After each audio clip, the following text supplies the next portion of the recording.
This is the first Bushwick performance for Nottingham and Wicks. Please give them all a big hand.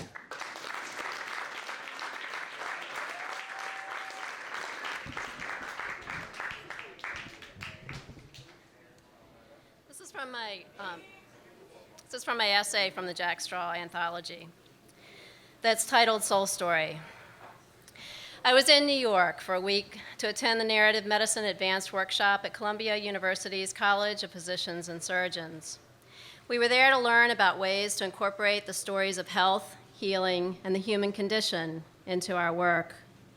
Our final session had been that morning, so I was free to explore Manhattan and to reflect on what I had learned.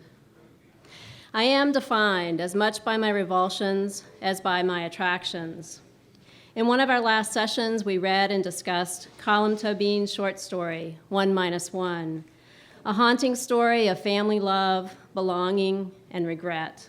In the opening of the short story, the male protagonist is gazing at the full moon in Texas, which takes him back to the last real thing that happened to him, the death of his mother in a Dublin hospital 6 years before. As a writing prompt, we were asked to write about the last real thing that happened to you. My last real thing had occurred the week before during my work in Seattle. I teach health policy to nursing students at the University of Washington. Together with colleagues in the schools of medicine and dentistry, I help train and precept groups of medical, nursing, and dental students in the provision of basic foot and dental care for homeless people.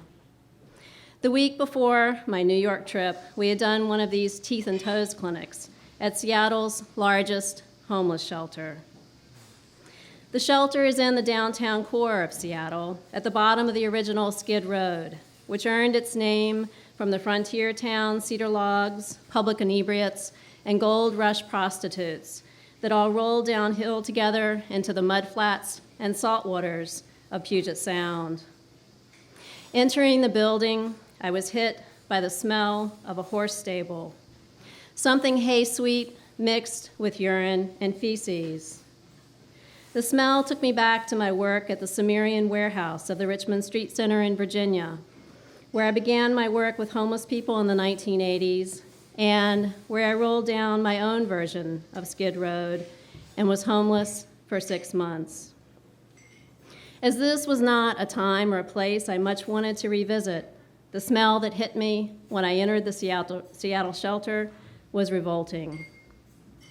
Later that evening, as I inspected various scars or open wounds on homeless clients' feet, my mantra to them became, "What happened here?"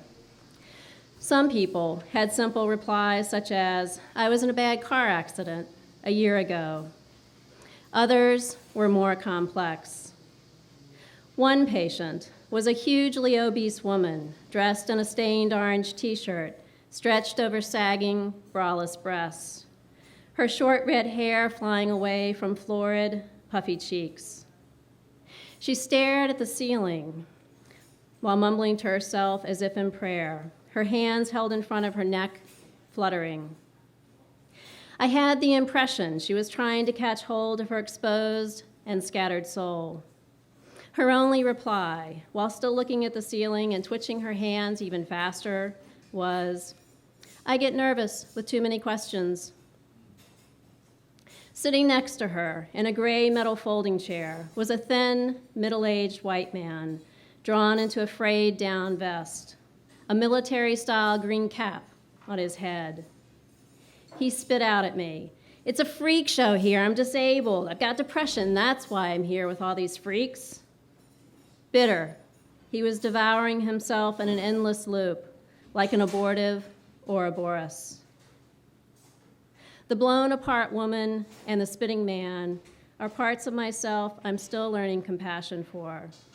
They're parts of myself I would not likely meet as a shoe buyer for Saks Fifth Avenue.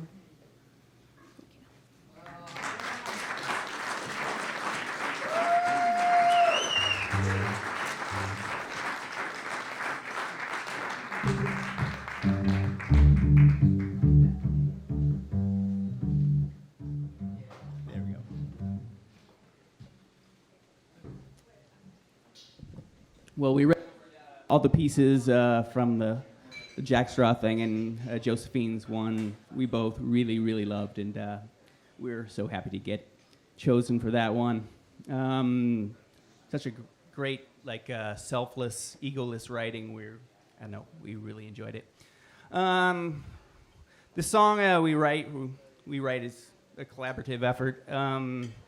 Started out, I read it, Carrie read it. I made a few, lyric sketches, and then Carrie wrote a poem, and of course, Carrie refuses to rhyme, so I had to, what I had to do, I hate talking in front of people. Anyways, I wrote a couple sketches off of her poem, and then I sent them to her, and she picked the second one that I wrote, and but I really liked what she wrote on her poem, and so we kind of made her part of her poem the bridge, and this is it. This is called "The Bottom of Your Heart."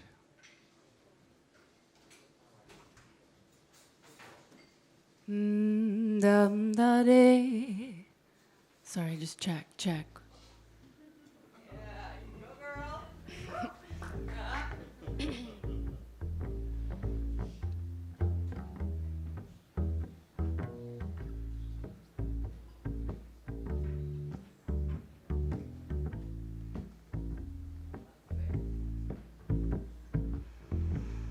Take a trip to the bottom of your heart. Travel lightly, darling, travel smart. It may be stormy, it may be dark in the bottom of your heart.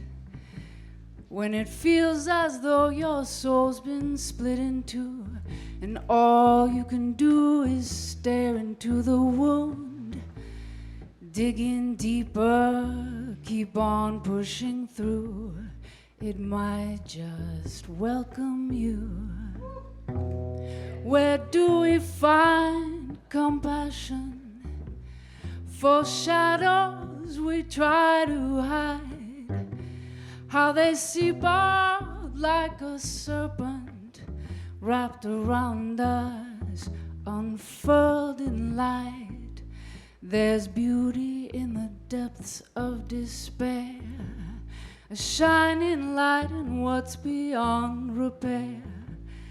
Things you'll not see coming, you best beware in the bottom of your heart. Oh, vam da di di di. Oh, vam da di, oh, vam da di. Da do vam di ah. Oh, vam de va de va vi va vam di di. Oh, vam vi fi di u ve von di vam di u e. Da vi fa fa di.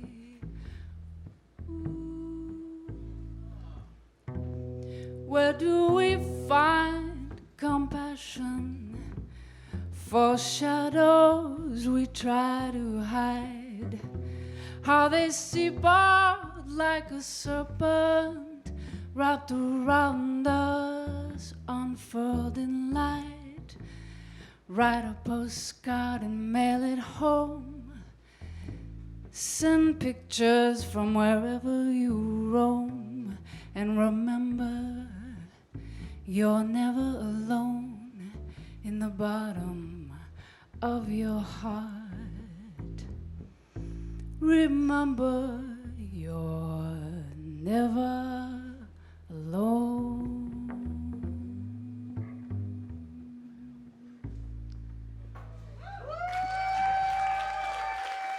Carrie Wicks. Nottingham.